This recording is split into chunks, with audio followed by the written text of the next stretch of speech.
Electoral. Muchísimas gracias, Claudio, por tu análisis. Gracias, Inés, a vos. Vamos de la grieta argentina a la grieta que hoy domina. Hoy, desde hace 3 años, domina Europa. Finalmente, esta mañana, el gobierno de Boris Johnson anunció que había llegado a un acuerdo con la Unión Europea para la salida de Gran Bretaña de la UE el 31 de octubre. Ahora bien, el acuerdo todavía tiene que pasar por el voto del Parlamento, que no es muy seguro, y una serie de escollos que le esperan, como ya le esperaron a Theresa May en el pasado. Para tratar de averiguar quiénes ganan, quiénes pierdan con este acuerdo, vamos a hablar con Luisa Corradini, corresponsal de La Nación en Europa, que sigue el tema desde el mismo junio de 2016, cuando fue la votación. Buenas noches, Luisa, ¿cómo está? Buenas noches para usted, buenas tardes para nosotros.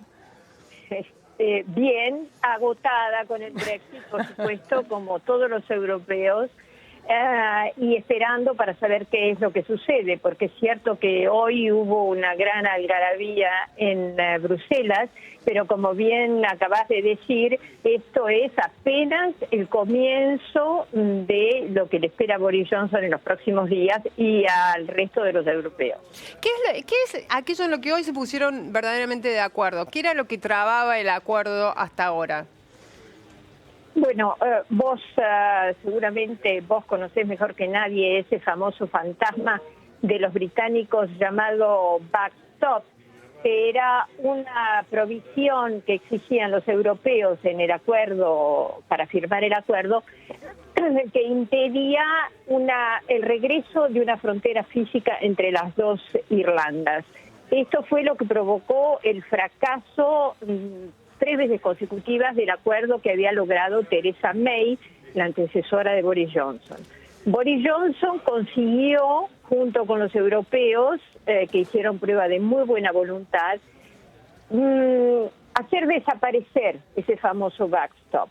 Ahora la frontera que va a separar, digamos, la Unión Europea con la República de Irlanda va a ser una frontera virtual que va a pasar no por la tierra, sino por el mar de Irlanda.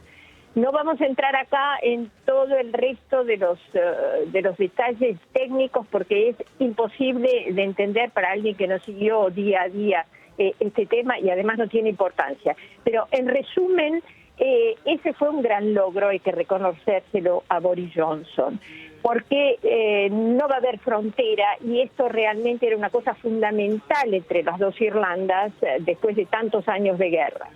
Ahora, lo que es cierto, sí. Perdón. No, está bien terminado.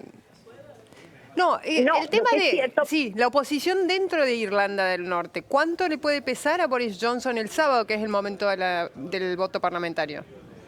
Bueno, este es el problema. El problema es que como el gobierno conservador de Boris Johnson está en minoría en el Parlamento británico, cuenta con los 10 diputados de ese pequeñísimo partido, modesto partido, que es el DUP, es decir, el partido unionista de Irlanda del Norte. Esta gente tenía en un primer proyecto del acuerdo un derecho a veto. Ellos cada 3 años o cada 4 años iban a decir si estaban de acuerdo con lo acordado con la Unión Europea o no. Por supuesto, los europeos consideraron que esto era una trampa y entonces dijeron que de ninguna manera aceptaban eso. Boris Johnson dio su brazo a torcer y ahora ellos, el DUP, perdió ese derecho a veto y están absolutamente furiosos. Entonces han dicho que no van a votar el proyecto. Sin la votación de esos 10 diputados, Boris Johnson probablemente no pueda hacer pasar el acuerdo. No solamente el DUP está en contra, sino que además la oposición laborista anunció que no va a apoyar el proyecto. E incluso los escoceses no quieren apoyar el proyecto. La oposición laborista cada vez habla con más frecuencia de un nuevo referéndum para volver a preguntarle a los británicos si realmente, después de este ensayo de 3 años bastante infructuoso, quieren dejar la Unión Europea. ¿Puede volverse atrás el resultado de junio de 2016, Luisa? todo es posible con Gran Bretaña después de estos 3 años, Inés. Eso lo sabés vos muy bien, como todos los europeos. Pero en realidad lo que están tratando de hacer la oposición laborista es atrasar la decisión. Y lo que están pretendiendo ahora, o lo que están planificando ahora, no es un nuevo referendo sobre el Brexit o no, es un referendo de confirmación. Lo que ellos quieren es que antes de votar este proyecto de acuerdo que logró Boris Johnson, se organice un referendo para que los británicos digan si están de acuerdo o no están de acuerdo con lo acordado con la Unión Europea.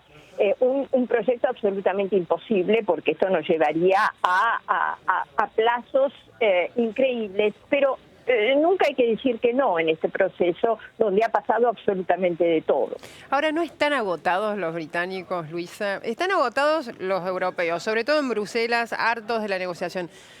Los británicos, el británico de la calle, el británico que hace negocios, el británico que vive en Europa, ¿cómo ve este proceso sin fin, kafkiano se diría? Están no solamente hartos, están aterrados, porque esto nosotros lo estamos hablando, como es tan difícil de explicar, lo estamos hablando en grandes líneas. Pero esto significa un cambio fundamental en la vida de cada uno de los británicos, de aquel que hace negocios, de aquel que está residiendo en Gran Bretaña desde hace años y es europeo y no sabe lo que va a pasar con su vida, de aquel que está pensando que se va a tener que ir porque no sabe lo que le va a pasar. Esto va a afectar la vida de todos y hace 3 años que están absolutamente en el limbo. Entonces, claro que están hartos. Al punto, esto es una cosa curiosa, que hace 48 horas acaba de salir una cadena de televisión que promete a su futuro público que no va a haber una sola noticia sobre el Brexit. Ah, sí, Imagínate. La cadena de las buenas noticias, solo buenas noticias. Exactamente.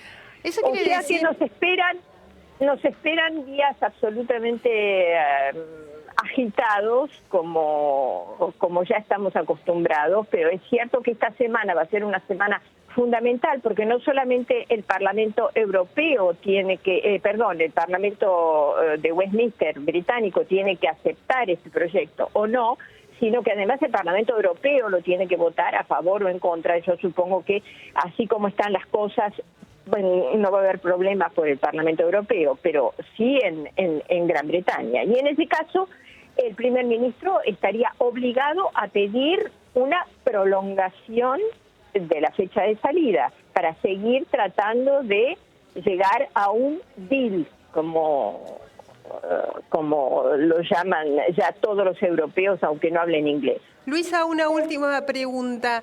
El Brexit, junto con la guerra comercial entre China y Estados Unidos, es uno de los 2 grandes temas geopolíticos que están tirando hacia abajo la economía global cada vez con mayor fuerza. ¿Qué se espera del impacto económico sobre Gran Bretaña del Brexit? Bueno, el problema es naturalmente, todo depende si Gran Bretaña se va con un acuerdo ordenado o se va con un acuerdo caótico. Si se va con un acuerdo caótico, las consecuencias para la economía británica van a ser terribles. Por otro lado, desde el punto de vista europeo, hay una seria preocupación a partir del momento en que Gran Bretaña se vaya del bloque, porque hay mucha gente, con razón, que teme que Gran Bretaña comience a practicar una suerte de dumping económico, es decir, que empiece a aplicar unas tasas absolutamente irrisorias que afectarían a la economía europea, que se transforme en un paraíso fiscal, por ejemplo.